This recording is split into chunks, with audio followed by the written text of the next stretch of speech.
É, eu estou me ouvindo? Estamos. Eu estou com problema de conexão aqui, então qualquer coisa vocês me falem aí, tá? Eu vou apresentar agora o palestrante dessa noite, pastor Elton Bravo, um querido nosso que a gente já conhece ele desde o Rio Grande do Sul. Minha filha é muito amiga do filho dele. Eu trabalhei com a esposa dele, a Miriam Bravo. São muito queridos, muito especiais. E eu vou falar um pouquinho dele para vocês agora, no comecinho, tá? É filho de família comerciante e adventista. Elton Ricardo Iglesias Bravo nasceu em São Paulo, capital, 15 de julho de 65. Cursou teologia juntamente com seu irmão, o pastor Paulo Bravo, e seu primo, pastor Fernando Iglesias. Formou-se em teologia no Instituto Adventista de Ensino em São Paulo, no IAE, em 1987. 1987. Em 2010, já no NASP, graduou-se em mestrado em teologia. Iniciou no Ministério Pastoral em 1988, em Santo André, como pastor do Colégio Adventista e pastor auxiliar da Igreja Central. Casado com a professora Miriam Bergamo Bravo, com quem tem 2 filhos, Denis Bravo, que é músico e publicitário, e o Dani Bravo, pastor em Vila Velha, Espírito Santo. Desde então, atuou principalmente como diretor do Ministério Jovem, Desbravadores, Aventureiros e Comunicação durante 17 anos, em diferentes lugares do Brasil. Goiás, Brasília e Tocantins, São Paulo e Rio Grande do Sul, e pastor das igrejas de Mauá em São Paulo, Floresta, Porto Alegre, Rio Grande do Sul e Central de Campinas, Jundiaí, Valinhos e atualmente está em Araraquara, São Paulo. Que lindo, viu a sua trajetória, viu, pastor? Que Deus te abençoe. Obrigada mais uma vez por aceitar o convite. Somos uma classe de Academia do Amor que a gente exercita o amor aí para os nossos casais. Agora os momentos são todos seus e fique à vontade aí. Obrigado, professora Evelyn, que alegria revê-la, Deus abençoe, muito bom rever também o Fernando também já conheço a família do Fernando, inclusive, né? Lá de Goiás, lá da Brasil Central. Que bom estar com vocês aí. Consegue ouvir bem o áudio? Sim, está perfeito, professor. Então tá bom. Se houver alguma dificuldade, é só falar. Eu estou com um fone de ouvido aqui, o outro, enquanto a gente fazia a abertura, acabou a bateria. Hoje foi um dia de bastante atividade, né? E aí ele está carregando ali, se precisar eu pego ele e reforço o áudio, tá? Tá. Você vai precisar compartilhar, pastor, alguma coisa? Vou abrir daqui a pouquinho um arquivo de Keynote, PowerPoint. Ok. Tudo bem, não? Pode ser? Sim, tudo bem, o Fernando vai liberar. Já está liberado, pastor. Muito obrigado, Fernando. Então, posso passar qualquer porcaria aqui que está resolvido, né? Está liberado, pastor. Liberado, beleza.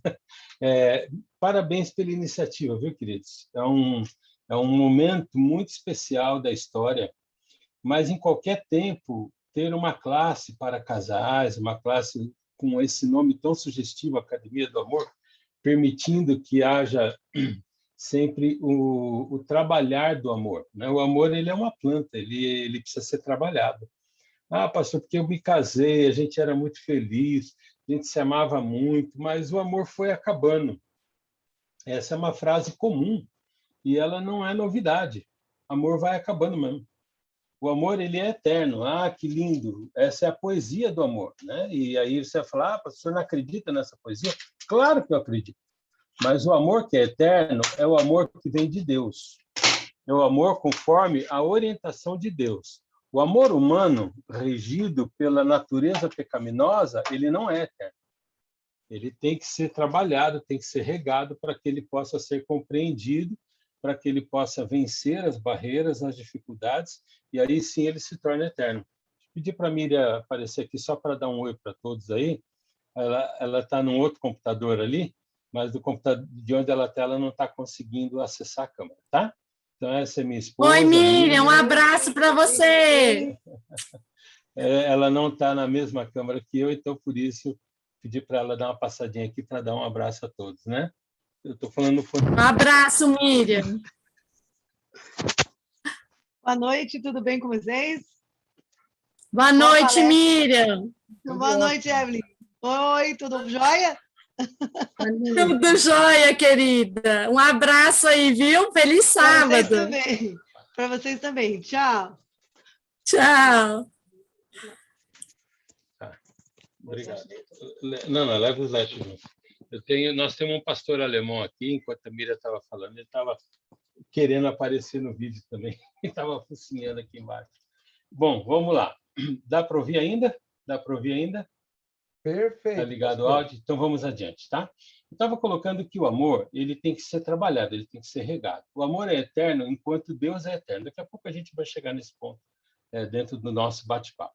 Mas nos dias onde vivemos na história do pecado, se o amor não for trabalhado, ele esfria e ele morre. Assim como ele pode ser fabricado, ele pode ser destruído. E aqui está um segredo muito importante do relacionamento, né? Eu estarei hoje passeando um pouco em temas que foram extraídos desse livro aqui, olha, Feliz no Amor. Deixa eu tirar um pouco o plano de fundo. Eu coloquei uma tela mais bonitinha, porque o meu escritório é bem, né, bem forte de livros e aquela coisa toda, mas eu vou tirar por instante o plano de fundo aqui para você poder enxergar melhor. Ó, esse livro de Nancy Van Pelt, esses são os capítulos, né, que estão divididos no livro. Esse livro, Feliz no Amor, ele é um ótimo referencial do trabalho do amor conjugal. Há alguns livros que fazem muita diferença. Talvez depois a gente ponha alguma coisa ali. Eu acho que o livro mais completo sobre relacionamento, matrimônio, é o livro Lar Adventista. Eu acho que é o mais completo de todos. É o único que, inclusive, fala do ambiente conjugal, do ambiente dos filhos, de todos os ambientes da família. Então, o livro Lar Adventista, eu creio que é o mais completo. Mas quando o assunto é, por exemplo, relacionamento conjugal, então o mais completo sobre o tópico relacionamento conjugal, a gente fala de tudo isso também, mas o mais completo nisso é Ato Conjugal, do pastor Tim LaHaye e Beverly LaHaye, né? E no que diz respeito ao relacionamento a dois, Academia do Amor, esse Felizes no Amor, ele traz orientações que realmente fazem muita diferença, né? Então, eu recomendo esse livro para que possamos usá-lo no dia a dia como uma receita. Eu vou voltar aqui no plano virtual, tá bom? Como uma receita. É assim como a gente prepara uma receita de um alimento que dá certo, ou uma receita de um remédio que cura, ou uma receita de uma festa que vai trazer felicidade. Esse livro é uma receita. Ele é dividido em 11 capítulos. E, ao longo dos seus capítulos, ele trabalha o amor como sendo a fonte de tudo. E aí ele dá referências. Quem ama se compromete. Quem ama não impõe condições. Quem ama valoriza. Quem ama compreende. Quem ama apoia. Quem ama supera as lutas, as crises. E, finalmente, quem ama se cuida. E assim Deus cuida dos dois, através do amor. Então, o amor ele é uma ferramenta. Eu queria já começar a palestra aqui desmistificando a poesia. O amor é uma poesia, e não está nada de errado usar o amor como poesia. Aliás, as mais lindas poesias são amor, falam de amor. Mas o amor, no ambiente conjugal, ele não pode ser só uma poesia, porque a vida não é uma poesia. A vida não é feita de flores, a vida tem espinhos. E aí, quando chega lá no altar e diz que querem ser felizes até que a morte nos separe, e saem naquela alegria de agora estamos aqui, é importante entender que a morte é lerda para separar, ela demora para separar. Então, não tem como passar todo o tempo em que eu saí do altar do casamento em festa. Eu tenho que aprender a lidar com os dissabores, as lutas, as dificuldades, momentos felizes, momentos não tão felizes, e a intensidade do momento traz a intensidade do amadurecimento, né? E é sobre isso que eu vou começar agora a mexer, compartilhando com vocês um PowerPoint que está aqui. Deixa eu ver se eu consigo que esse PowerPoint compartilhe com vocês aqui. Eu não sei se ele vai entrar. Eu vou tentar aqui, tá? Ele está apresentando como... Isso, já entendi o que está acontecendo. Dá só um segundinho, o computador está pedindo para eu liberar o Keynote para o Zoom. Eu já estou liberando. Mas aí teria que encerrar e abrir mais tarde? Não, não quero. Vamos ver se deu certo, tá? Acho ele tá, ele libera, mas ele pede que encerre o Zoom.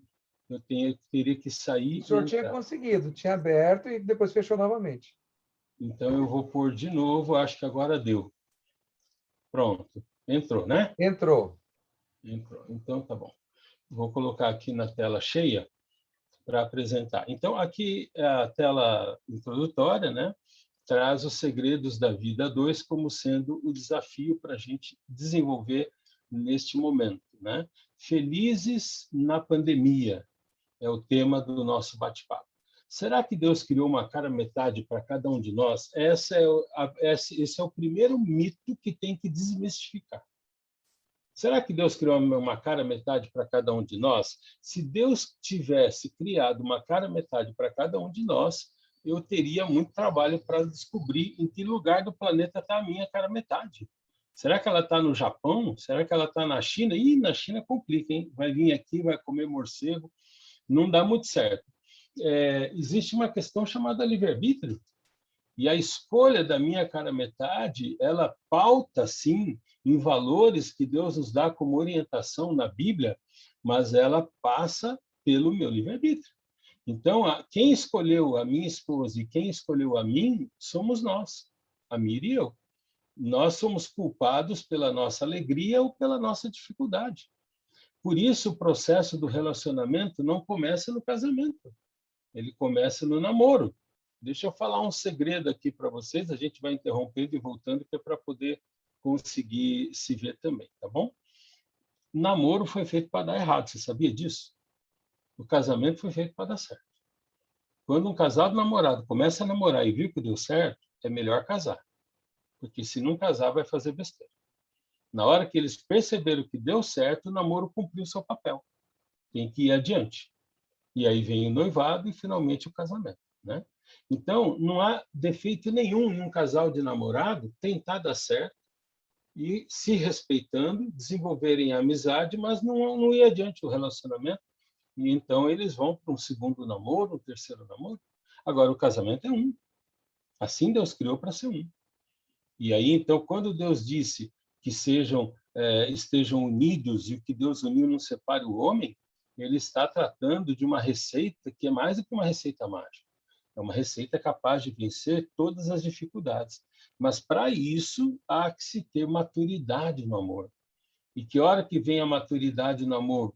Ela começa quando o relacionamento está na fase do namoro, está na fase do conhecer melhor um ao outro. Então, a escolha da cara metade e a maturidade do namoro seria o alicerce da casa. Um namoro que tem muito beijo e pouco diálogo é uma casa que não tem pilares, que não tem broca, que não tem alicerce profundo, não vai aguentar muita tempestade. Porque depois que casa, o beijo diminui, é natural. Você dorme e acorda do lado da mesma pessoa. Não aguenta beijar o dia inteiro e a noite inteira, vai vomitar tanto beijar, vai dar ânsia de beijar. Tem que parar de beijar e conversar. E aí, se no namoro não conversou, você descobriu que casou com a boca certa e com o corpo errado. Aquela pessoa a qual você ama tanto beijar tem que ser também aquela que você ama conversar, conviver, né? Então, a cara metade somos nós que escolhemos. O princípio de toda felicidade é Deus, e Deus é fiel nas suas promessas são verdadeiras, mas a felicidade que vem de Deus esbarra no meu livre-arbítrio, né? o texto mais conhecido do Evangelho que fala da salvação. Porque Deus amou o mundo de tal maneira que deu o seu Filho unigênito para que todo aquele que nele crê não pereça, mas tenha a vida eterna. Olha aí, a salvação tem um limitador, não tem? Qual é? Todo aquele que nele crê. Mas Jesus não morreu para salvar todo mundo? Sim. E Jesus vai salvar todo mundo? Não. Não tem nenhuma história na Bíblia que conta de Jesus salvando a todo mundo. Quando anuncia o casamento de Cristo com a noiva, que é a igreja, é narrado que metade dos convidados se salva e metade dos convidados se perdem. Então, há um grupo que não vai salvar? Sim. Quem? Os que escolheram nos salvar. Assim também é as bênçãos de Deus para o relacionamento. Elas são verdadeiras, as promessas de Deus, mas elas partem do princípio de eu aceitar ou não aceitar a direção de Deus. E aí entra um fato muito relevante, as influências. Num relacionamento, não é possível que o relacionamento a dois fique sempre só a dois. O relacionamento a dois, em algum momento, se torna relacionamento a 3, a 4, a 5. E na hora que une os solteiros, formando uma nova família, a Bíblia chama uma só carne, esses agregados, eles fazem parte do processo. E aqui há alguns valores que esse livro vai falar muito bem daqui a pouquinho, sobre a importância da influência das pessoas que se metem na vida da gente. Elas fazem parte, não dá para isolar. Eu não tenho como querer que a minha esposa não tenha relacionamento com os pais dela, com a família dela, e nem ela com os meus. E os amigos também. Só que a Bíblia diz que quando eu era menino, falava como menino, agia como menino, pensava como menino. Quando me tornei grande, deixei das coisas de menino. Quando eu era solteiro, falava como solteiro, agia como solteiro, pensava como solteiro. Agora que casei, deixei de lado as coisas de solteiro. O melhor amigo da infância do Elton é apenas uma recordação. Ele só é o meu amigo para esse momento, se ele for amigo da Miriam. Porque enquanto ele não for amigo da Miriam, o Elton não é mais um ser separado, solteiro, pronto para seguir sua vida. O Elton não é mais single. O Elton agora é um composto de duas pessoas que se uniram e viraram uma só carne. Então, o convívio dos amigos e da família precisa incluir o amor que a minha irmã devota a mim, ela tem que devotar a minha esposa. O amor que a minha mãe devota a mim, tem que devotar a minha esposa. O amor que o pai da minha esposa devota a ela, tem que devotar a mim. Entende? Então, há algumas mágicas aí muito importantes que a gente pretende abordar logo na sequência, né? Mas é importante deixar claro que as influências podem, sim, fazer a diferença entre as coisas que eu vivo e a minha felicidade e a minha infelicidade. A ideia dos macaquinhos da comunicação, nada ouço, nada vejo, nada falo, ela não é verdadeira. Ela não é viável, ela não é possível. E quando eu quero entrar por esse caminho, eu começo a fabricar uma comunicação dupla, aquela que eu quero que minha mulher saiba e aquela que eu não quero. Como isso não funciona, vai dar problema. Aliás, se tem uma coisa que não se faz, se eu falar para os homens aqui uma coisinha, burrice é querer enganar a mulher, rapaz. A mulher é esperta demais. A mulher, olha, ela é tão esperta que eu tenho dúvida se a serpente enganou a mulher ou a mulher enganou a serpente e fez a serpente levar a culpa, viu? O fato é que a mulher, ela é perspicaz. Ela ouve tudo, ela percebe tudo, as coisas ligam dentro da cabeça dela de uma maneira sábia. Deus deu a ela essa capacidade. Por isso, mulher expõe bastante. A mulher não fala muito, o homem fala tanto quanto a mulher, mas a mulher se expõe muito. Ela fala de si e tudo que ela quer saber é que o homem se exponha também, mas o homem tem uma natureza diferente da mulher. A mulher vai junto no banheiro com a amiga porque elas não querem perder a chance de conhecer, de bater papo, de se expor. O homem, quando fala assim, eu vou no banheiro, o amigo fala, então eu vou também. Ele fala, então vai, depois eu vou esperar então, né? Porque o homem não gosta desse negócio de muito juntinho, não. Cada um na sua. O homem tem a caixa, a famosa caixa do vazio, que não é o tema dessa palestra aqui, né? Isso é da comunicação, mas quando o homem entra na caixa do vazio, ele não quer compartilhar nada, é dele, né? É o nada, é o momento do nada. Você está pensando em quê? Nada.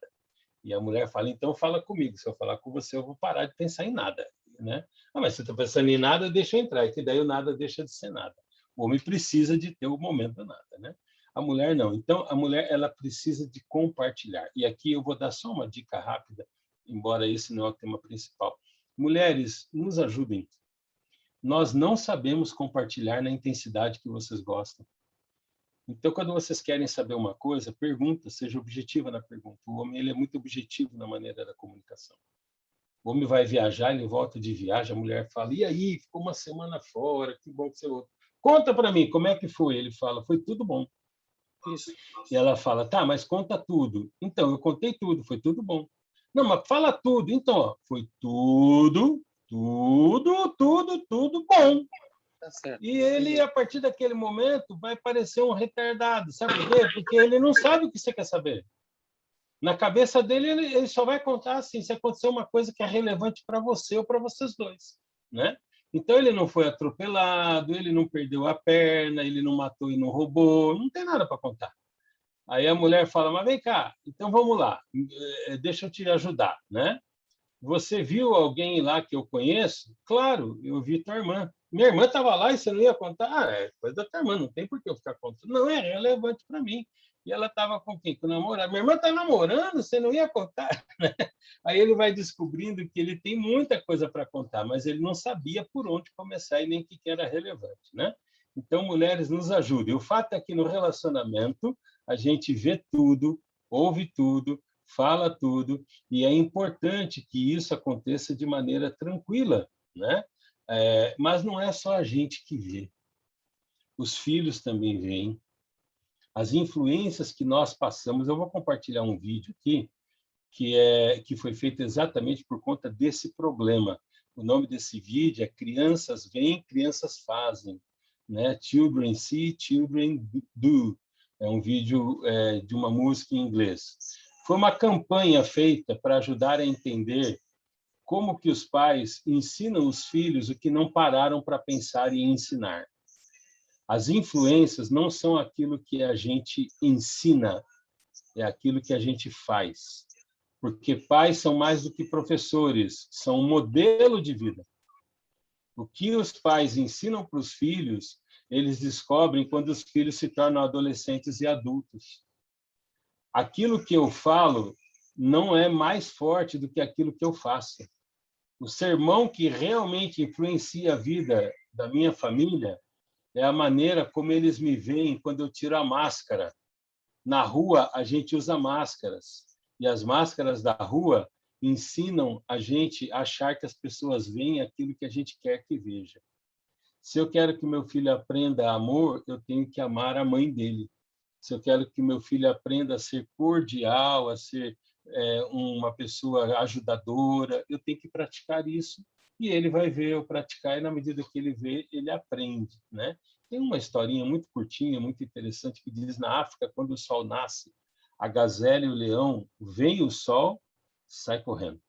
Por que eles correm? Porque eles sabem que quando o sol nasce, a gazela sai correndo, mas quando o sol nasce, o leão também sai correndo. E os dois vão correr muito. A gazela vai correr para não ser comida pelo leão, que chega logo atrás.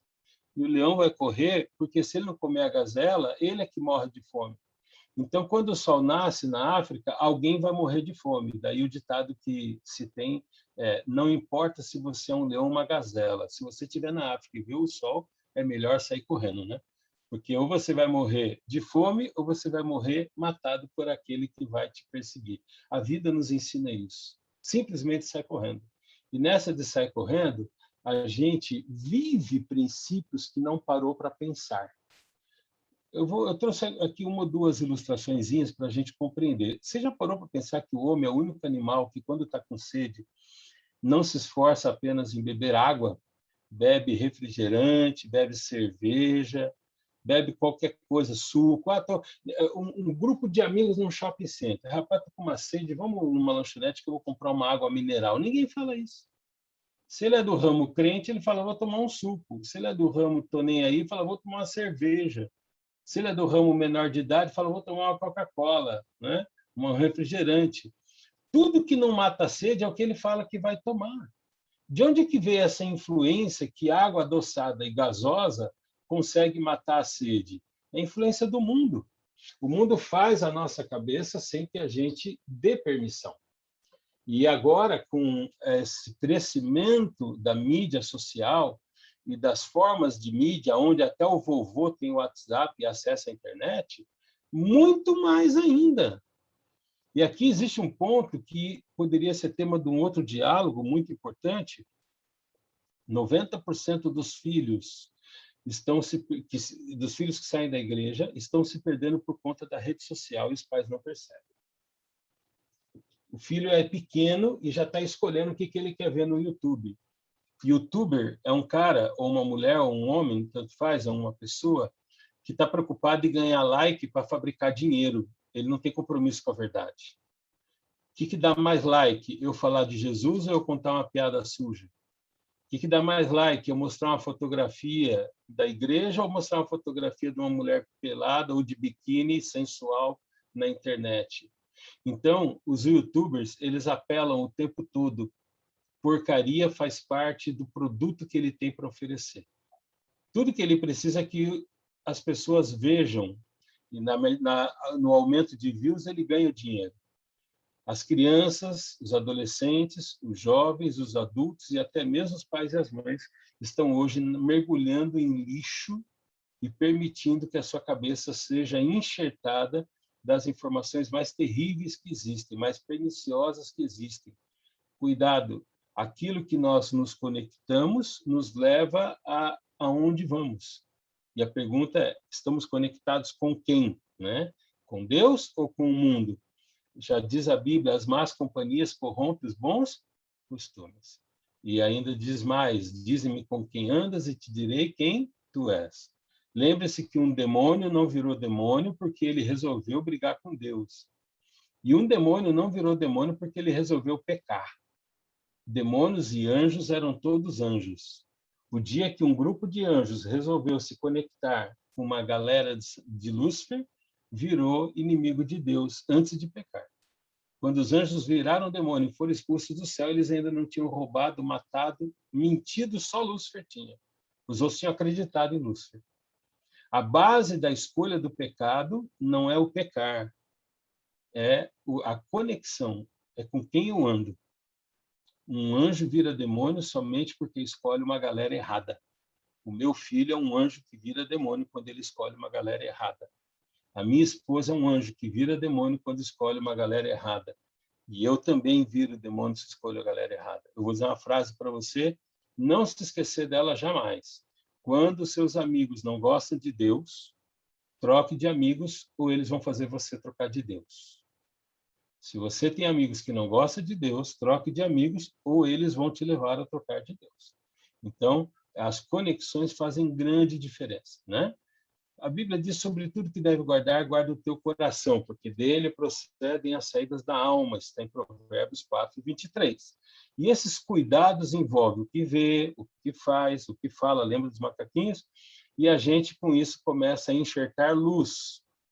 Eu vejo, eu falo, eu assisto, na minha casa eu coloco coisas que iluminam a alma, que iluminam a vida, que iluminam a mente. Quanto mais luz eu ponho, mais as trevas vão embora.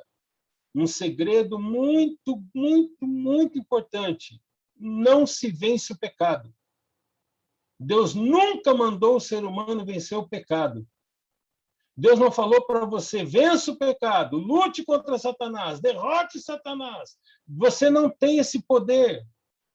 E não mandou que eu tirasse Satanás da minha casa. Eu não tenho esse poder, e eu sou um pastor. O que Deus falou é: achegai-vos, pois, a Deus, e o diabo fugirá de vós. O que derrota o mal é a presença do bem. Quem vence o inimigo é a pessoa de Jesus Cristo. Ele é o Miguel, ele é o meu vencedor, ele é o meu salvador. Quando Jesus começa a minguar no lar, o lar está exposto às trevas e não há como retroceder, a não ser que comece agora a dar, como filho pródigo, passos de volta na direção do Pai. Então, nessa altura, eu faço uma pergunta só para você refletir E agora a gente entra no assunto da pandemia. Essa é a base do nosso raciocínio. Agora nós vamos avançar para o ponto central para poder depois encerrar.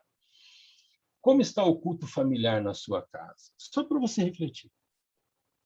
Como está o momento de comunhão individual e como está o momento de comunhão com a família? Pense um pouco nisso. Enquanto isso, eu coloco aqui que há um segredo de vitória. Seguindo a Jesus, você vai vencer o mundo, porque a luz de Cristo ilumina a tua vida e a lâmpada para os meus pés é a tua palavra e luz para o meu caminho. Se eu não pauto os meus sonhos na palavra de Deus e na presença do Espírito Santo guiando minha vida, eu não tenho vitória. Mas se eu sigo a Cristo, eu vencerei o mundo. E qual é a ferramenta que Deus me deu para ser vitorioso? O amor. Por isso, o tema Felizes no Amor traz a essência do amor. Mas qual amor? O amor verdadeiro. E aqui eu quero novamente interromper um pouquinho aqui para falar para você uma coisa. Amor verdadeiro tem nome. Amor verdadeiro não é poesia. Por isso eu comecei falando que hoje eu quero desmistificar algumas poesias, tá? O amor não é uma poesia, o amor é uma pessoa. E o nome dessa pessoa é Deus. Aquele que não ama não conhece a Deus, porque Deus é amor. Se você quiser saber como é o amor, não pergunte para o Google. O Google não entende de amor. Quando a Enciclopédia Barça, enciclopédia é aquela coleção de livros que antigamente não tinha Google, você tinha que ir na enciclopédia. Quando a Enciclopédia Barça foi lançada, ela copiou as melhores enciclopédias do mundo, inclusive a britânica também. Tinha na letra A 5 páginas para a palavra amor e uma frase de uma linha só para a palavra átomo. Hoje, na letra A, tem 5 páginas para a palavra átomo e a palavra amor não está mais na enciclopédia, foi tirada. O mundo, ele não sabe o que é amor, ele não entende de amor. Você quer saber como é o verdadeiro amor? 1 Coríntios 13. O amor tudo crê, tudo sofre, tudo suporta. Eu, de vez em quando, pego pessoas que me apertam querendo dizer se a igreja não está sendo muito antiquada, porque a igreja ainda segue o princípio bíblico de que quando um casal se divorcia sem adultério, não tem liberação para casar de novo. Mas, pastor, não é hora de modernizar um pouco? O que você chama de modernizar? A Bíblia, ela não é contra o divórcio, mas ela é contra o novo casamento. Interessante a postura de Deus. O divórcio, ele não é algo que Deus recomenda, ele é algo que Deus tolera. Mas ele tolera no princípio da proteção da vida. O casal está brigando, está se agredindo, não consegue se entender, separa um pouco. Mas essa separação não é o fim, não deveria ser o fim. Aonde é que realmente é o fim do casamento? Até que a morte separe. E quando é que o casamento deveria encontrar a sua realização? Quando eu apresento para Cristo a minha esposa e a minha esposa apresenta o marido. Eu casei e você casou e a gente se casa para fazer o cônjuge salvo. E eu vou dizer mais uma frase que eu acho que vale a pena anotar. Quem quer ser feliz não precisa casar. Casamento não é para você ser feliz. Se eu quiser ser feliz, eu posso ser feliz casado e posso ser feliz solteiro. O casamento não muda isso. Ah, porque eu preciso mudar eu preciso mudar o jeito que eu sou, porque eu sou muito nervoso, minha esposa, eu vou perder minha mulher. Você não tem que mudar para não perder a mulher, você tem que mudar para não perder você mesmo. Se eu não entendo que eu devo ser melhor para a honra e glória de Deus, eu não conseguirei ser o melhor marido. Em algum momento haverá justificativa para eu ficar bravo, para eu dar o tapa na mesa, para eu agredir, para eu brigar, para eu magoar, para eu fazer bico, para eu gastar o dinheiro comigo, porque, afinal de contas, eu mereço. Em algum motivo, eu vou achar justificativa até para eu trair. Ah, porque minha esposa, pastor, olha, você nem sabe, quando eu casei era uma mulher, agora é outra, ela é fria. Ei! Você não ouviu dizer que a gente casa e diz que é fiel na alegria ou na tristeza, na saúde ou na doença, na riqueza ou na pobreza, na prosperidade ou na adversidade, até que a morte separe. É por isso que tem o voto.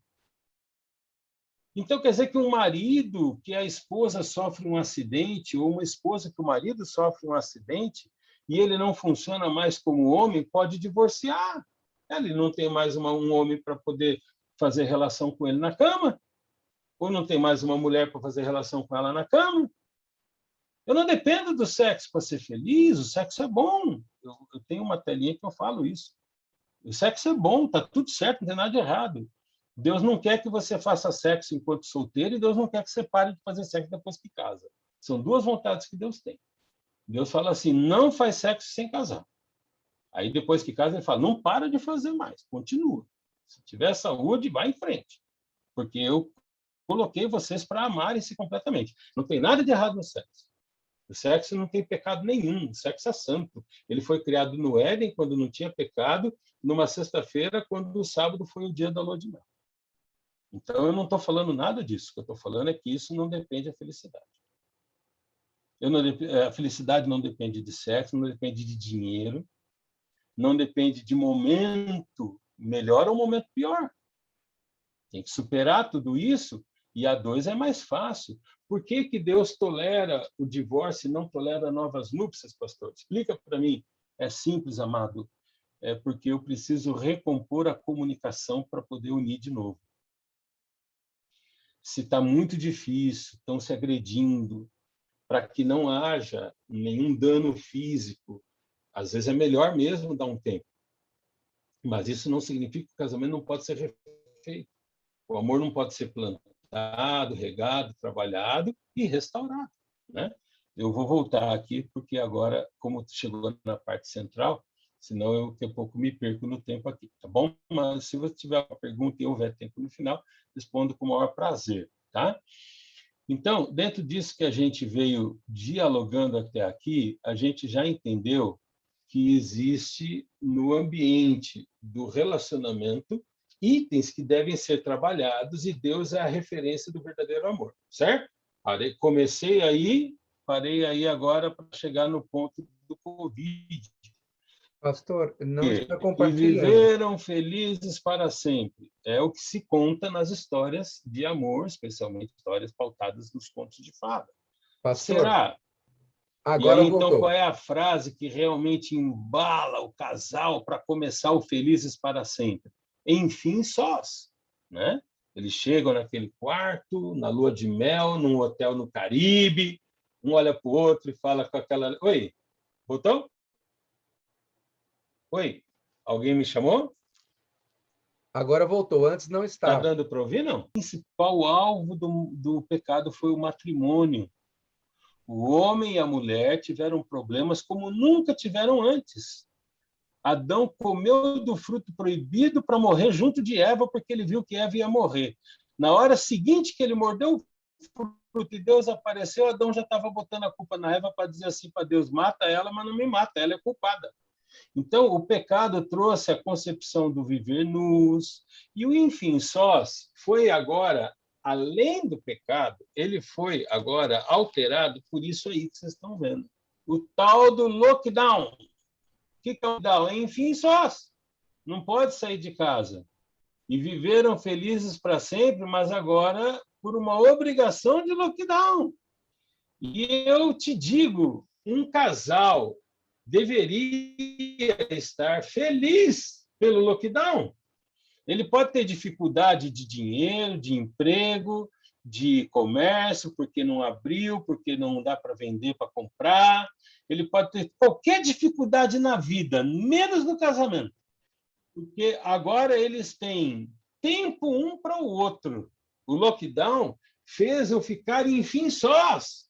E, ao invés dos casais aplaudirem, começaram a reclamar. A frase que eu mais ouço, pastor, no lockdown, pastor, porque não dá. Eu estou com essa mulher e ela, ou a mulher estou com esse marido. E a gente começou a brigar de um jeito que não dá mais. Você sabia que o lockdown aumentou o número de divórcios? Devia ter corrigido, porque agora tinha tempo um para com o outro, tinha tempo para estudar a Bíblia, Mas o lockdown ele intensificou a verdade. Não dava para maquiar. Porque quando eu falo para minha mulher, olha, eu vou trabalhar, eu estou dando um tempo. E aqui, essa é uma ferramenta importante para ficar claro aqui. O casamento, ele muitas vezes se vale da maquiagem de dar um tempo. Isso não é bíblico.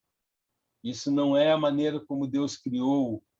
Quando eu falo para minha mulher que eu vou trabalhar, eu deveria ter saudades e não prazer em dar um tempo. Quando a minha mulher sai para algum compromisso, vai trabalhar ou vai fazer uma outra situação qualquer, e eu vou para o outro lado, um outro compromisso, a gente deveria ter vontade de chegar logo e ficar junto de novo. Qual é a grande reclamação do lockdown? É que o casal não se separa, fica junto dia e noite. Ele acorda, a mulher está lá. Toma café, o marido está lá. Aí, depois do café, eles vão fazer o quê? Não sei, mas os dois vão estar lá. Não se separa, não sai de casa. E nessa situação, aquele que não ama começou a ter mais problemas, nojo, briga, raiva, agressão. No lockdown, aumentou a agressão familiar, maridos batendo na mulher, pais espancando os filhos. É uma pena o ser humano ter essa índole pecaminosa tão forte ao ponto de desperdiçar a bênção do enfim sós.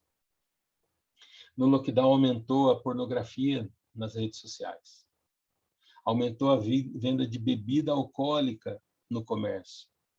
O lockdown aumentou muita porcaria, porque agora as pessoas estão fechadas e depressivas.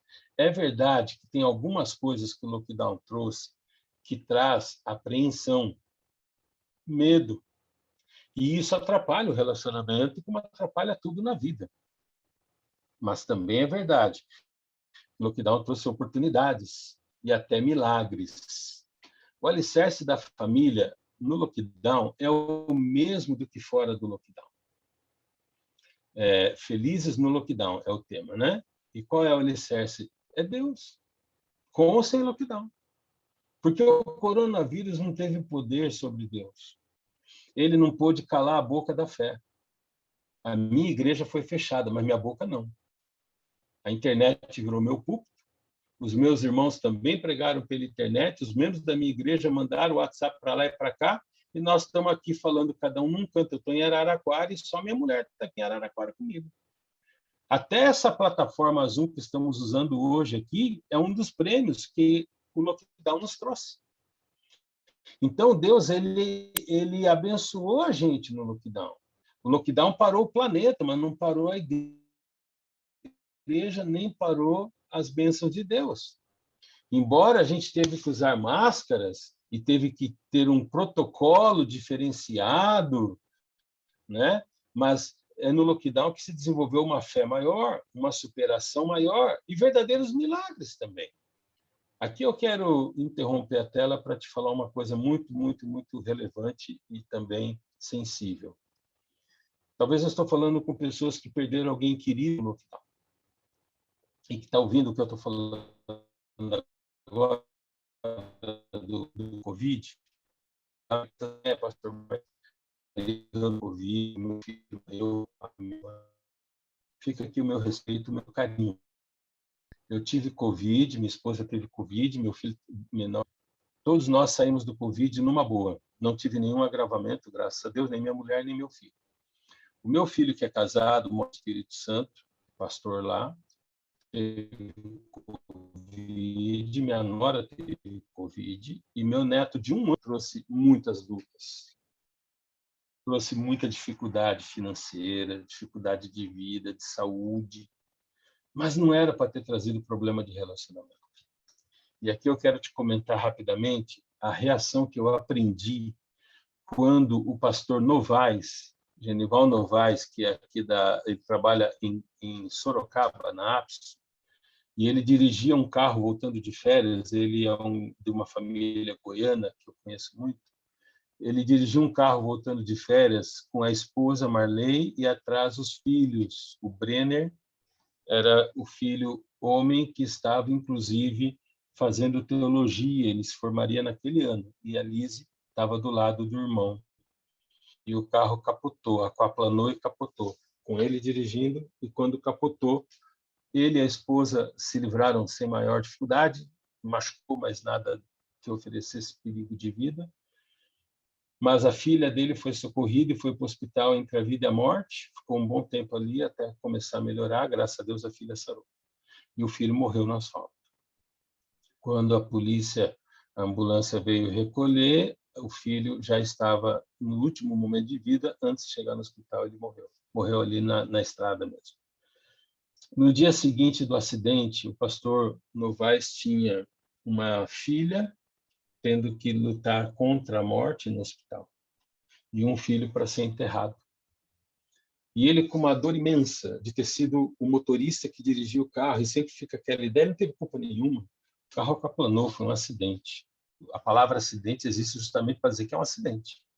Se não fosse acidente, seria programado. Não foi programado, foi acidente, aí não tem culpa. Mas ele fica sempre com aquele pensamento, será que eu não podia ter salvado meu filho? E agora, ainda ele machucado, traumatizado, a filha morrendo. A família dele, pastor Decival Novaes, colega meu aqui na PAC na época, né? E outros familiares que ele tem, e amigos também de Goiás, o Dimas, eu. A família ofereceu, e nós, amigos pastores, olha, Genival, deixa a gente fazer o enterro do Brenner. Você está traumatizado, você está machucado, esse é um momento difícil. É natural, você não tem nem cabeça, você sofreu um acidente ontem, né?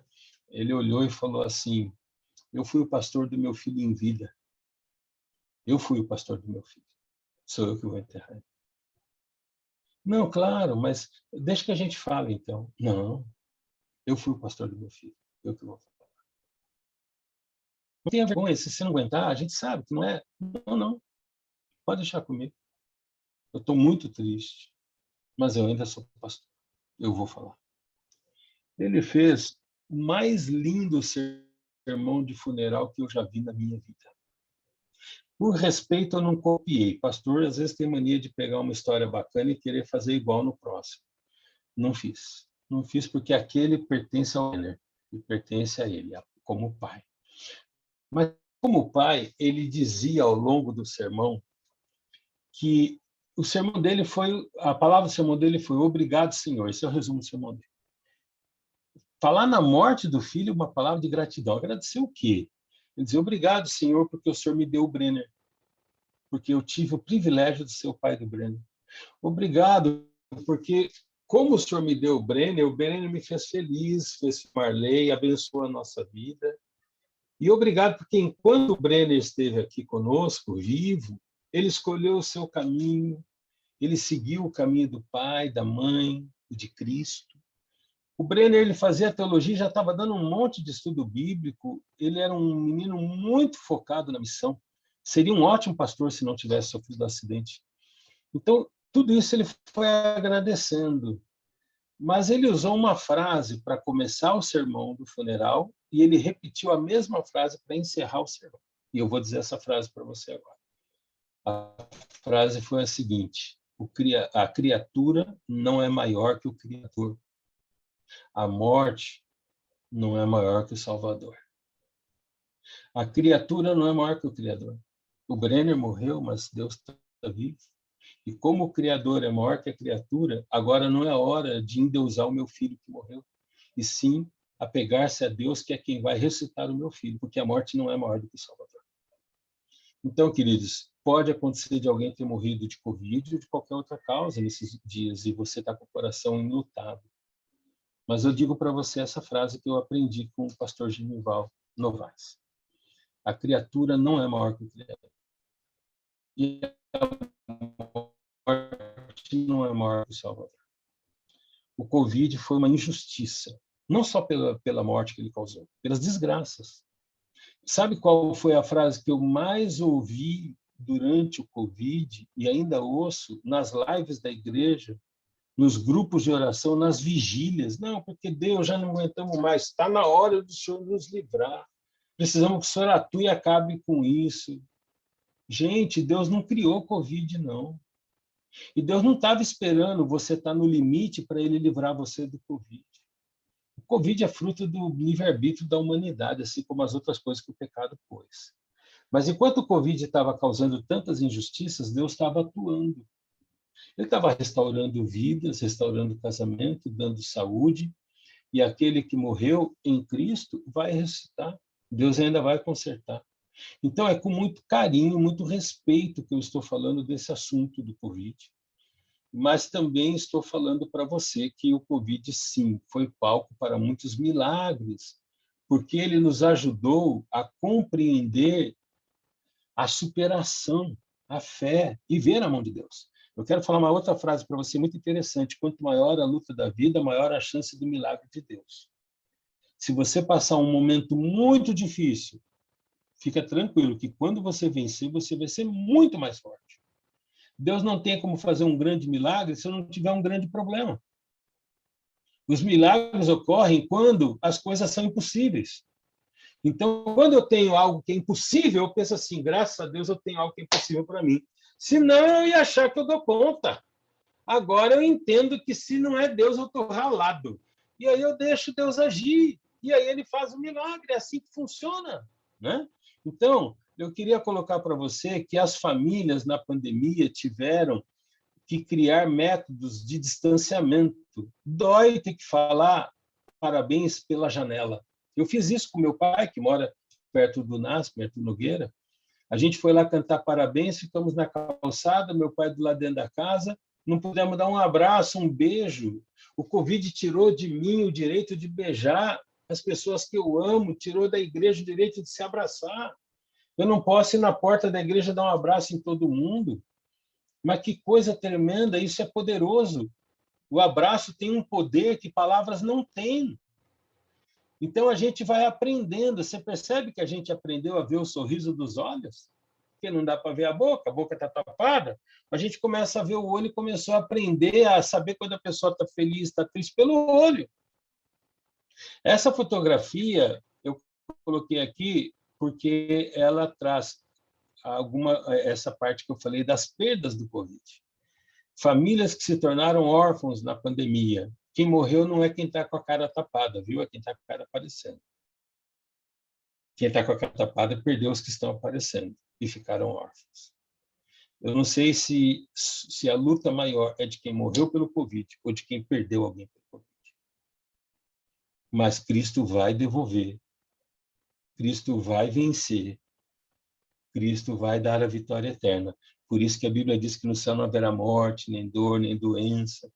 E durante esse período todo, a gente aprendeu que o amor vence barreiras. Nenhuma barreira é capaz de destruir o amor. Isso está em Romanos, capítulo 8. O que pode nos separar do amor de Deus? Que está em Cristo Jesus, nosso Senhor. E ali diz, nem a profundidade, nem a altura, nem as potestades, nem a riqueza, nem a pobreza, nem os poderes do céu e da terra, nada pode nos separar do amor de Deus que está em Cristo Jesus, nosso Senhor. Então, o Covid só nos ensinou a buscar formas diferentes. É a tal história do novo normal, eu não gosto dessa expressão, porque não existe novo normal. Todo dia é um novo normal, com ou sem Covid. Um dia na repetição do outro, ele é inédito. As 24 horas que se passaram não serão iguais às próximas que virão. Então, o novo normal é a vida de todo mundo, né? Mas o Covid, o lockdown, nos ensinou a vencer barreiras, a arrumar jeitinhos de viver o amor. Quando não dá para falar e beijar e abraçar, a gente faz isso por câmera, a gente faz isso por mensagens. Eu tenho visto até vigília por WhatsApp. O WhatsApp é um instrumento de recado, meu amigo. Ele é como pegar um bilhetinho, vou mandar um bilhetinho para você, um post-it. Isso é o WhatsApp. O WhatsApp não é instrumento de comunicação profunda. Mas o povo tem feito vigília por WhatsApp. Eu já preguei num monte de vigília.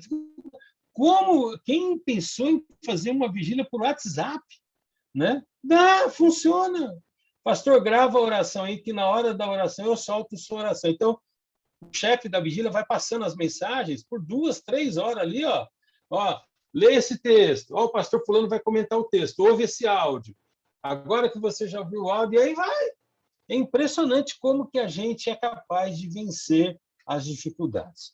Eu quero resumir tudo que eu passei para você aqui nas chaves da vitória, do felizes, capaz de vencer pandemia e capaz de vencer os problemas da vida. A primeira chave de felizes no amor e na pandemia também é a comunicação, ok? A comunicação é a chave de todo entendimento. Quem não se comunica não consegue ter capacidade de relacionamento.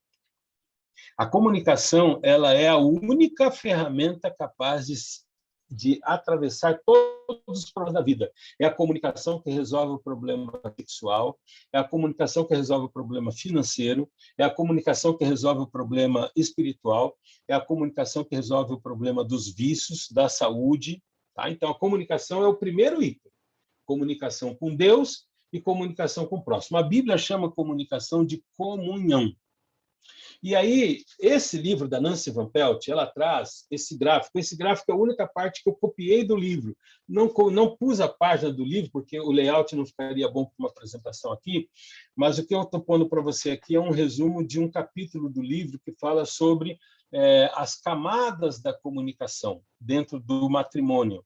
Eu queria que você prestasse bastante atenção. Imagine que cada um desses elos é um cômodo do lar. O quarto do casal é o do meio. Isso me lembra a casa de Pedro. Pedro tinha uma casa assim, circular. E quando Cristo, eu já visitei a casa de Pedro lá em Cafarnaum. Quando Cristo ia na casa de Pedro, ele dava o quarto do casal, que era o centro da casa, né? Então imagina que isso é uma casa. O quarto do centro é o quarto do casal. Depois, no quarto mais amplo, vem o quarto dos filhos. Depois vem a sala, a parte externa da casa, né? A varanda ali, o alpendre, e finalmente a rua. Muito bem. Aonde que ocorre a comunicação num casamento? Olha, cada ambiente tem um nível de comunicação. Então, as coisas que são minhas e da minha mulher têm que ser discutido entre nós dois. Não precisa ser necessariamente no lugar físico do quarto, mas a Nancy Van Pelt ela faz esse paralelo, né? É no ambiente da intimidade do casal. Não da intimidade de entrar no quarto e fazer sexo, mas da intimidade de abrir o coração. Ou seja, você não fala para os outros o que você discutiu com o teu cônjuge. Ah, você está nervosa, o que foi, professora? Minha esposa é professora, a professora Evelyn também, e as professoras elas fazem um complô de ajuda, né? Elas entram na escola, uma conta para a outra, uma ajuda a outra. É comum, isso é importante, isso ajuda muito. Pastores também são assim, né? Então, no ambiente que eu não estou falando sozinho com a minha esposa, ou ela não está sozinha comigo, ela não pode contar nada do que ocorre na intimidade nossa. Não, eu estou chateado porque meu marido é muito nervoso. Olha, ele me falou certas palavras, me magoou, ele brigou, tenho medo às vezes dele. Você fala aquilo explodindo num momento de dor, daqui a pouco vocês se resolvem, ele se muda na forma de ser, mas para aquela pessoa ele vai ser visto sempre como um crápula, um nervoso. A pessoa nunca vai achar que isso se corrigiu, porque ela não está vivendo o dia a dia do casal. E quando você leva o ambiente conjugal a discutir com outro nível, você impede a solução do problema. É muito comum envolver os filhos. Fala para tua mãe. Fala para tua mãe, olha o que ela está fazendo. Não, vê se esse é jeito do teu pai tratar. E aí você está fazendo os filhos terem que conviver com um tsunami, porque eles não têm capacidade, eles não têm idade nem maturidade, não é problema deles. E agora eles têm que ficar ouvindo os desabafos, mas eles amam o pai e amam a mãe. É interessante que o pai que adultera, ou a mãe que adultera, por mais crápula que seja o marido ou a mulher, para o filho é pai e mãe. Quando um casal briga, não tem nada que ver com os filhos a briga. E se houver divórcio, os filhos continuam sendo filho do pai e da mãe. Não divorcia da paternidade. Divorcia do conjugado. Divorcia do cônjuge, do conjugal, mas não da paternidade. Então, é importante que eu não leve ao ambiente dos meus filhos, muito menos da minha esposa, o que acontece eu vou contar para minha mãe, ou ela vai contar para o pai dela. Aí eu já estou criando uma guerra entre árabes e judeus. Aí eu já chamei o Talibã para ver se conserta o meu casamento. Ele vai dar metralhadora e bomba para todo lado. Entendeu? Ah, pai, porque o meu marido... eu vou matar aquele desgraçado. Não, pai, eu só quero que você me ajude. Eu vou ajudar, eu sempre te falei que aquele rapaz não prestava. Gente, sabe o que as pessoas fazem nessa hora? Elas começam, sem querer, elas não querem fazer mal, mas elas começam a enfiar minhoca na cabeça. E na hora que você vai voltar a dialogar o assunto com o cônjuge, com a esposa, com o marido, você está agora envenenado, envenenada. Quem é que entra no quarto do casal? Jesus, só. Quando que eu levo o assunto aos meus filhos? Quando envolve a eles também. Nós estamos sem dinheiro, vamos fazer economia. Eu preciso chamar os filhos. Porque não adianta nada eu e minha mulher tomarmos banho com sabão de coco e eles irem tomar milkshake no Bob's ou no McDonald's. É preciso que eles ajudem a economizar. Então, filhos, nós vamos fazer uma viagem de férias muito cara, mas se todo mundo ajudar, vai dar. Pai, dá dinheiro para o lanche.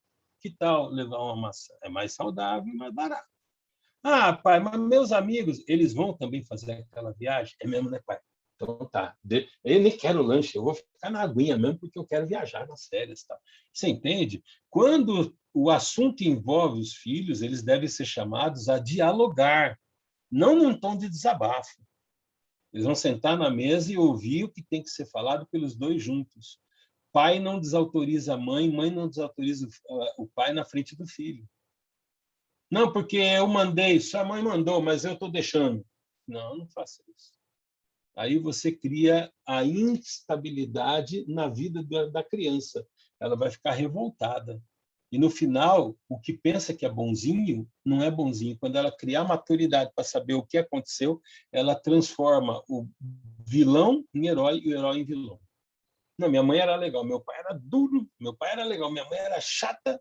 O dia que ela amadurecer e compreender a responsabilidade da vida, ela começa a entender que o chato não era tão chato assim e que o legal, na verdade, deixou de ajudar a corrigir os problemas. Então, lembre-se sempre que as comunicações no matrimônio elas devem estar restritas ao nível em que acontece o problema. E quando eu coloco lá na parada do ônibus um desabafo, porque a pessoa falou, nossa, está chorando, o que aconteceu? Eu estou permitindo que aquela pessoa ponha na minha cabeça pensamentos sobre o meu marido. Ela pode ser uma pessoa do diabo, uma pessoa que não tem Deus no coração, o conselho dela não tem sabedoria, mas ela vai enfiar minhoca na minha cabeça e eu volto para casa envenenado.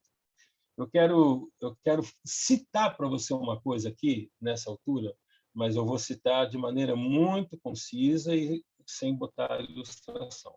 Eu acho que eu não vou voltar mais a compartilhar a tela, que daqui já estou encerrando também, tá bom?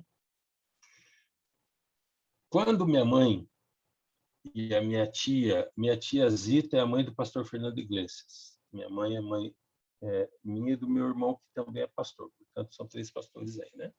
Depois meu filho é pastor, o filho do Fernando é pastor, o filho do Paulo é pastor, já virou 6, e aí vai. Graças a Deus, Deus seja louvado. Mas quando minha mãe e minha tia mudaram para Taubaté, eu nasci em São Paulo, no Hospital Adventista. Quando mudaram para Taubaté, tinha uma vizinha que era uma pessoa muito gente boa, e ela era uma pessoa sozinha. O marido dela era pastor de uma igreja evangélica que não era adventista. Não vou citar o nome, porque não quero falar de igreja nenhuma aqui, mas uma igreja dessas qualquer que não é adventista, tá? E ele era pastor. E ela foi lá na igreja levar o almoço para ele. E quando entrou na igreja para levar o almoço, ele estava fazendo sexo deitado na plataforma ali no púlpito com a diaconisa-chefe. Ela flagrou o adultério dentro da igreja entre o pastor e a diaconisa-chefe, que era o marido dela. Essa pessoa, ela se tornou inimiga de homens e de Deus. A gente não sabia. Tudo que eu sabia é que ela era uma pessoa gente boa, que criava 2 filhas sozinhas. Ela era espírita e a gente se aproximou, fez amizade até para tentar ajudar. Mas um dia o pai do Fernando Tidonosor virou para o meu pai e disse: João, eu vou embora de Taubaté, porque a Nilda está envenenando a Zita e a Cida. Nilda é a vizinha, Zita minha tia, Cida minha mãe, Cidinha. ela está sendo uma influência muito complicada. Aí o meu tio contou para o meu pai essa história, que a gente não tinha se percebido até então. Falou, ela tem raiva de Deus, e tem raiva de casamento, tem raiva de marido. E meu pai falou, não, acho que isso não tem problema. Tudo bem, ela tem tudo isso, mas a nossa esposa, a gente sempre foi líder de igreja, diretora de Dorcas, de ASA, né? Diretora de jovens, de escola sabatina. Meu pai sempre foi ancião, meu tio também. Né? A gente é muito sólido, não tem problema. Meu tio foi para Jacareí. Lá em Jacareí, ele passou a morar em outra cidade. Portanto, depois de lá, ele foi para Sorocaba, onde o Fernando conheceu a tia Cecel, e casou com ela, e o irmão dele, que é o Miguel, casou com a irmã da Maricel. Acabou que a família toda se arranjou nessas andanças que meu tio resolveu fazer. Meu pai ficou em Taubaté. Quando meu pai se deu por conta, minha mãe estava recebendo espírito no corpo. Minha mãe estava indo com essa minha tia no terreiro, e nas festas que minha tia ia, e não era tia, a gente chamava de tia por consideração, ela era uma uruguaia. Isso aconteceu lá no Uruguai, em Montevidéu, ela veio para o Brasil. Uma pessoa que a gente aprendeu a amar, mas que foi uma influência, infelizmente, muito satânica na vida da gente. Minha mãe virou espírita, saiu da igreja. Minha mãe divorciou do meu pai. Eles são divorciados ainda hoje. Minha mãe nunca mais casou, meu pai casou de novo. Depois de 35 anos, eu rebatizei minha mãe. Graças a Deus. E batizei minha irmã, que minha irmã não se batizou. Minha irmã foi com a minha mãe. Naqueles momentos, a nossa vida ruiu, porque as influências externas entraram dentro do casamento e a gente não percebeu, e Satanás fez a festa. Então, queridos, quando Deus disse que nós somos uma carne até que a morte os separe, é para ser uma bênção, não é para ser uma maldição. A pandemia, ela não criou um problema novo, mas ela não permitiu mais esconder problema para debaixo do tapete. Quem teve problema na pandemia não é quem estava bem, é quem fingia que estava bem. E aqui talvez fica a principal a frase, o principal ponto da nossa palestra, do nosso bate-papo de hoje. O casamento não permite fingimento. Você consegue fingir na empresa, você consegue fingir na igreja, você consegue fingir para os amigos, mas a minha mulher me vê nu, no corpo e na alma. Quando eu estou nervoso, ela sabe que eu estou nervoso. Quando eu estou em paz, ela sabe que eu estou em paz. Quando ela chora, antes que as lágrimas rolem, eu já pergunto o que está acontecendo. E às vezes é nessa hora que ela chora, que solta o choro, está segurando. Fala, amor, o que está acontecendo? Aí você fala, nossa, o que está acontecendo mesmo, né? Acaba de chorar e conta, é pior do que eu imaginava, né? Se tem alguém que já viu todos os meus pecados, é a minha esposa. E se tem alguém que Deus usa como um oráculo para a minha vida, é a minha esposa. Quando o casal compreende a bênção que é o enfim sós, a pandemia se torna uma bênção, porque é só nós dois. E é isso que a vida faz.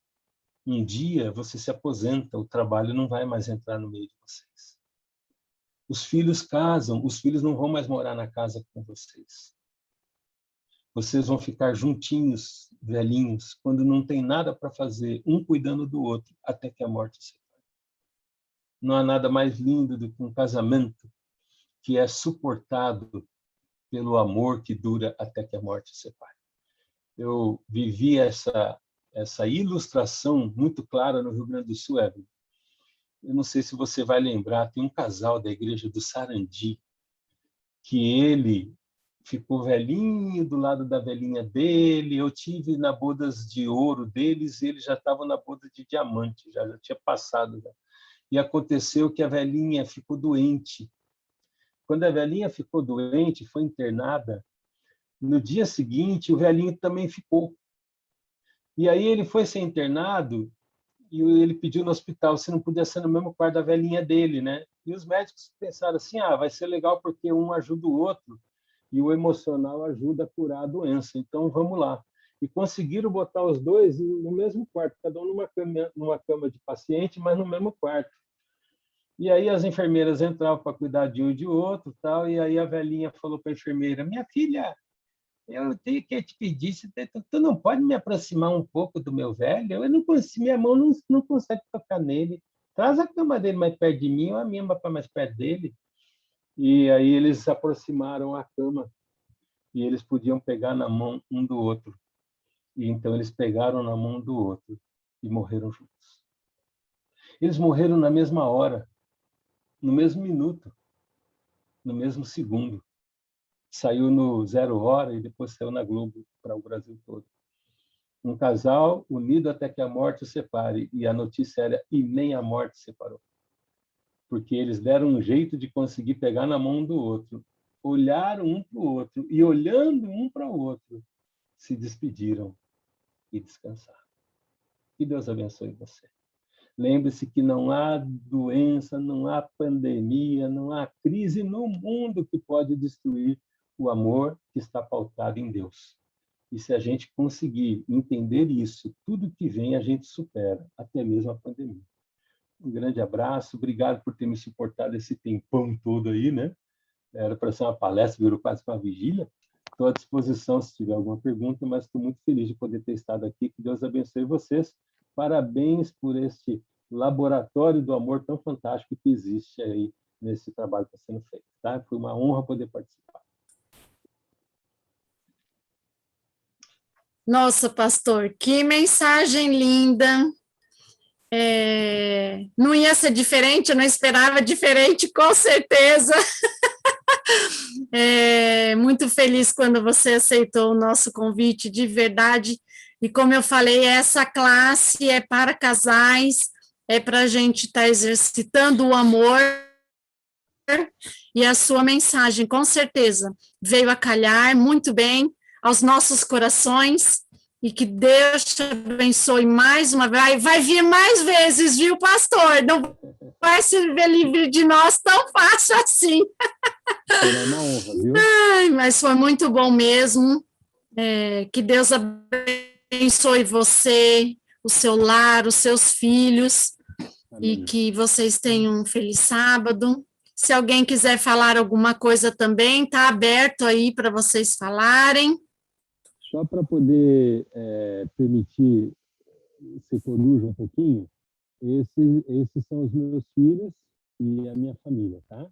Então, deixa eu botar na apresentação mais fácil. Aqui está, do meu lado está o Denis, que é o meu filho mais novo, ele é publicitário e músico, e a noiva dele, que é de Sorocaba, a Nelise, ela faz medicina. A Miriam, depois vem a Amanda, minha nora, e meu filho, que é pastor no Espírito Santo. Desse meu filho e da minha nora, querida Amanda, Deus abençoou para que nós pudéssemos ter aí, então, um neto, que é o Lucas, que está aí no colo dos pais, né? E como um bom vô coruja, eu botei a foto maior para você poder ver melhor, porque ele é muito bonito, na minha opinião, né? Então... E é lindo, é muito lindo esse neto. Pais, é ele aqui na igreja, sábado passado, vendo a mãe fazer o cantinho da história infantil, né? Uma coisa interessante é que quando o Dani e a Amanda se conheceram, eles estudaram, eu era departamental de jovens em São Paulo. Então eles se conheceram como criança no Riacho Grande. Depois disso, eles seguiram o caminho, né? E aí a vida passou e lá para fazer a faculdade no NASP, o Dani conheceu uma Amanda, loirinha, se engraçou e ela por ele. E aí ela, prazer, meu nome é Amanda, o meu é Dani. Ele falou, interessante, você me lembra uma Amandinha que eu gostava muito quando eu era criança, tinha 5, 6 anos. E ela disse assim, então você é o Dani do Riacho Grande? E eles se conheceram e se amaram quando criança e se reencontraram depois de grande para casar. Então, Deus, ele dá jeito para tudo, né? Então, Deus seja louvado pela família, tá? Amém. Muito lindo mesmo, pastor, sua família é muito linda. Que Deus abençoe essa família linda e esses pastores todos aí, essa bênção aí nessa família aí. Amém. Que a gente já acompanha há um bom tempo já. Amém. Alguém quer falar? Eu acho que agora é o momento que nós fazemos a oração, né? Eu acho que então o pastor pode orar para nós. Ok. Então vamos orar. Deus de amor e Pai, muito obrigado por teu cuidado para conosco, por tuas bênçãos. Peço a tua direção, peço uma boa noite e um sábado feliz, que possamos em tua companhia estar protegidos e ter, a partir do sábado, a oportunidade de louvar-te em espírito e em verdade. Por favor, Senhor, ser com cada família aqui presente ou representada. Que os anjos possam acampar em cada lar, porque são lares que pertencem ao Senhor Jesus. E que o Senhor possa abençoar tanto os que vivem no lar como os que vierem como amigos ou como parentes, para que recebam ali também bênçãos de um lar cristão. Dá-nos a direção e nas lutas desse mundo, dá-nos sabedoria para vencer todas unidos, porque é muito mais fácil quando estamos juntos. Oramos em nome de Jesus. Amém.